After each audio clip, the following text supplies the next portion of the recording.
Alright, it's been about a litany of months since I last updated my diecast, but I'll give you a reason why.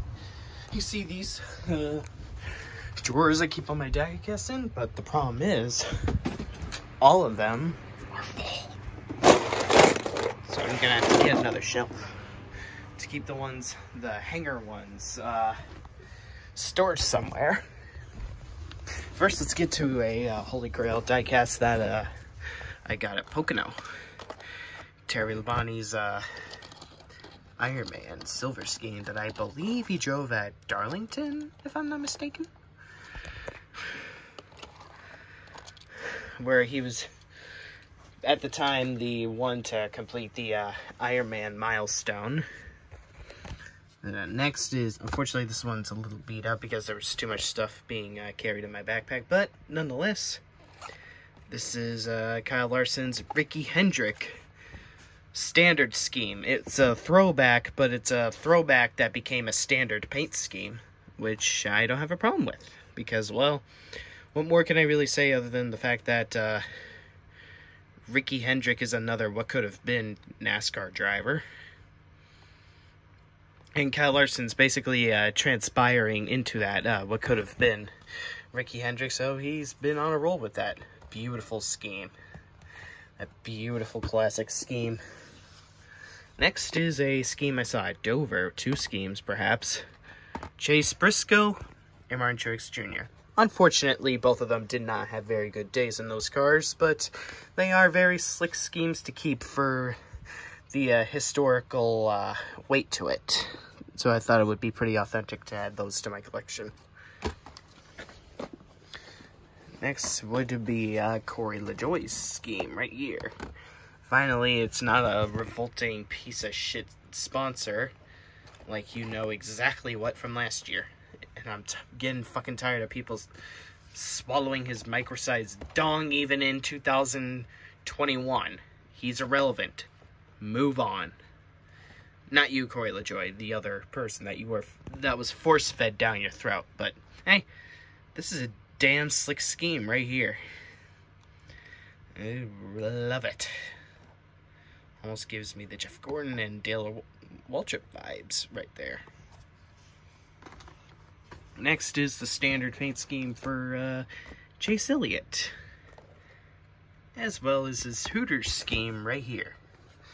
Of course, knowing that they have the Hendrick win record sticker to their cars for the remainder of 2021, it doesn't feel entirely complete seeing those schemes without it, but it is what it is. Unfortunate that this scheme will never get to see Victory Lane in the Gen 6, or at least the sponsor, but it was still a pretty damn cool looking scheme. It kind of gives me sort of a throwback to Dale Earnhardt. I mean, it is very basic to look at, but the more I look at it, the more it really grows on me. So, next is a scheme I saw at Road America, both stationary and active, I believe. It's Ryan Newman's Cooler scheme. No pun intended. Next is a scheme that was operated at Bristol Dirt. That is Ryan Blaney's Advanced Auto Parts scheme right here.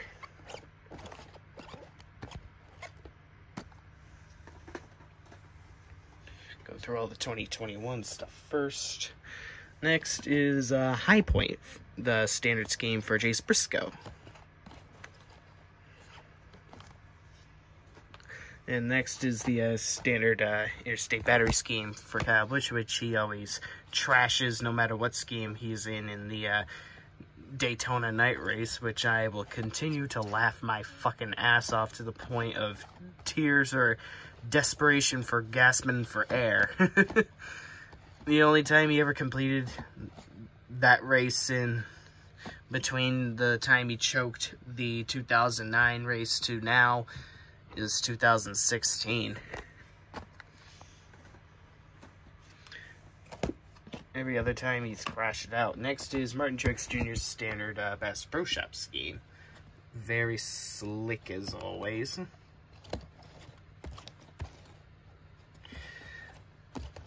Now I'm just waiting on his patriotic scheme he operated at 9/11. Which I saw in person. Hope it's the race version. Next is 2 Christopher Bell schemes. Craftsman and Stanley. I don't remember what specific races I saw him race those at, but I do know Kyle Busch also ran this particular scheme. Since Joe Gibbs likes to change around the standard paint schemes for a lot of their drivers. So I figured, why the hell not? Next is the recent winner, Bubba Wallace. Yeah, look at it. Look at it. Look at it. Look at it. Why don't you all look at it? Yeah, you cowardly, brain-dead, ill-tempered boomers better run. Because this guy right here has more wins than your precious Confederacy. So shove that rebel flag up your ass. Go Bubba Wallace, even though I don't primarily root for you, but I love it when you piss off your bratty, ill-tempered detractors. The more the merrier. Next is William Byron's standard scheme that Alex Hoover saw win in person. Unfortunately, William Byron is the only Hendrick driver of the current generation I did not see win in person so far, but he's still pretty young, and he's still a very young dude, and only has 2 career wins to his name in the Cup Series, so there's still a lot of chances for me to witness more history out of this guy. And I like the fact that he has a retro 90s looking scheme. Last of the Cup 2021 pickups that I have, Ross Chastain Clover, his standard scheme. Not entirely far away from any of Kyle Larson's standard Clover schemes, but it's still pretty awesome to look at. Yeah, pretty damn slick looking scheme. Looks very watermelon-y, which is kind of ironic because Smash Watermelons is pretty much his antics whenever he wins a race. So, why the hell not? Next is Dale Earnhardt Jr.'s United for America 9/11 tribute scheme that I saw in person at the Xfinity Series. Unfortunately, he did not finish the best in it, but it was still pretty damn cool to see this beauty on the track. Next is Jeff Green's Looney Tunes scheme that I believe he operated right before the September 11th attacks at Richmond, which was the second to last year they did the Looney Tunes program at Richmond before well, they just haven't done it since. I think the last time they sponsored NASCAR on any driver was Jeff Gordon in 2003. Next is, well, oh boy, this scheme still gives me the creeps and the nightmares given the context behind it. Jeff Gordon's Drive to End Hunger scheme that he operated at the Spingate race known as 2013 Richmond. Oh boy, where do I begin? Let me tell you the context. First, Jeff Gordon was fighting his way to get into the playoffs. He was in very dire straits. He was just barely a few points out, trying to edge out the likes of Martin Truex Jr., maybe Ryan Newman, Joey Logano. He had a loose wheel in the middle of the race, giving us the absolute desponents, thinking it was over for him. But he soldiered his way back into the top 10. Ryan Newman took the lead from, I believe, Carl Edwards with just a few laps ago. It looks like Jeff Gordon was going to finally birth a playoff seed, but Clint Boyer decided to intentionally spin himself out, bringing out the caution.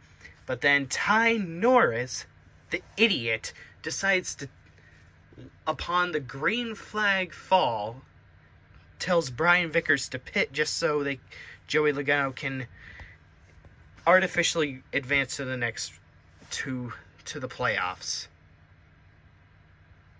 Same with Truex, and in doing so, NASCAR decided to penalize Michael Waltrip Racing for violations. So Martin Truex Jr. was kicked out of the playoffs, and Ryan Newman was added in because Ryan Newman was about to win that race, but instead it was a Carl Edwards winning that race. I was happy for Carl Edwards, but he kind of did somewhat jump the restart in a way, so rules are rules. You can't just overlook this kind of stuff. And you sure as hell can't just let Clint Bowyer get away scot-free in the playoffs when he was the big starting culprit of the whole fiasco, the whole Spingate fiasco. And then when Jeff Gordon put his 2 cents in on Twitter on how it was not fair how Martin Truex Jr., someone who didn't even manipulate the race gun into the playoffs, was taken out of the playoffs, or the chase, as it was called back then. And no justice was served towards Clint Bowyer, or served for Jeff Gordon to be, until Brian Fance, for once, did something by adding him as a 13th driver to the chase field, which was very unusual at the time because it was usually a traditional 12-car field chase.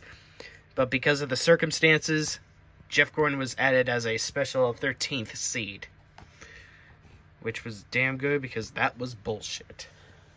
We thought that was truly the end of Jeff Gordon's chase hopes, but Brian France, for once in his life, decided to do something right. Next is his scheme that he drove, I believe, at Chicagoland, commemorating all the members that I think worked for him. Oh yeah, Ride with Jeff. I think most of the names you see on there are the donors that were on his hood. Next is Chase Elliott's 2020 Martinsville win car.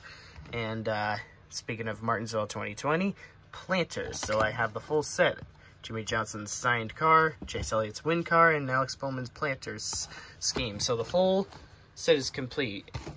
I saved the best for last on the boxcars. Jimmy Johnson's final start scheme.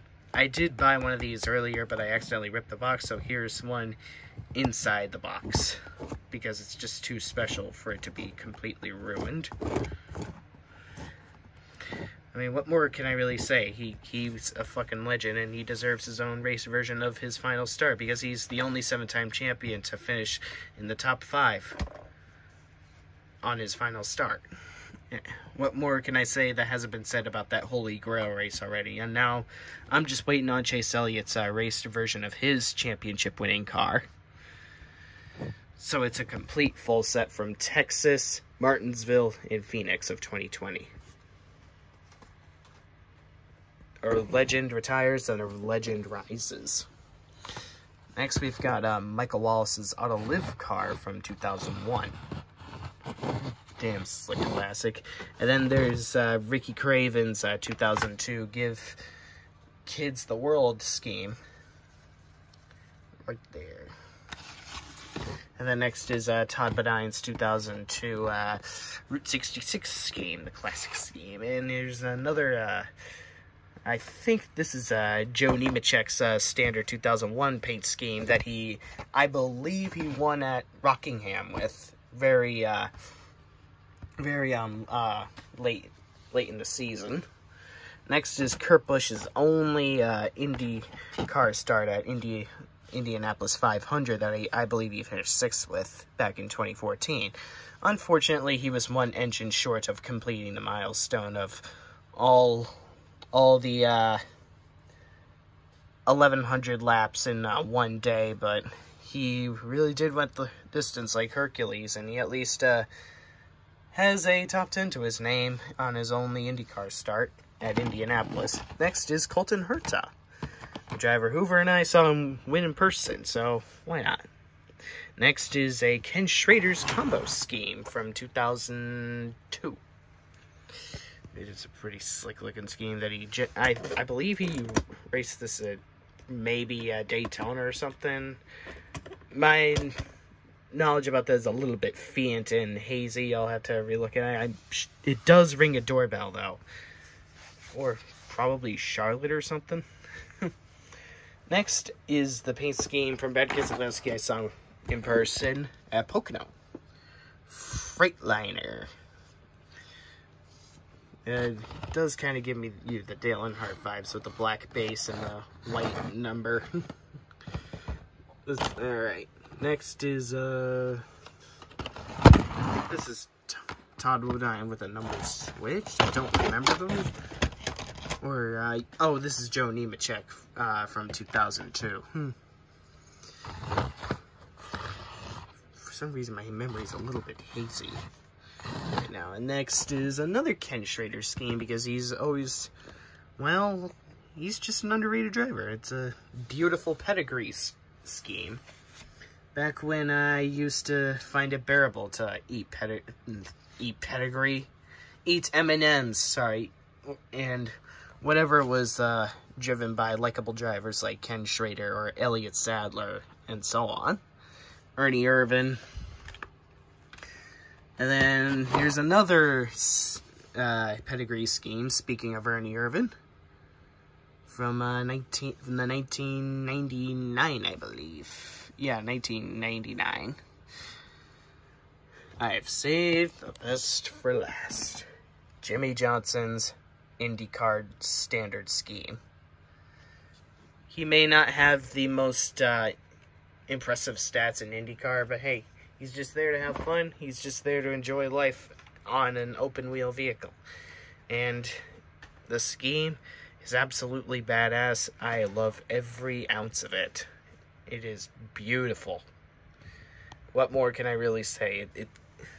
His wheel, the way he was able to wheel that car against Romain Grosjean, who has a lot more to his resume on open wheels than Jimmy, that was absolutely badass to watch. I fucking loved that.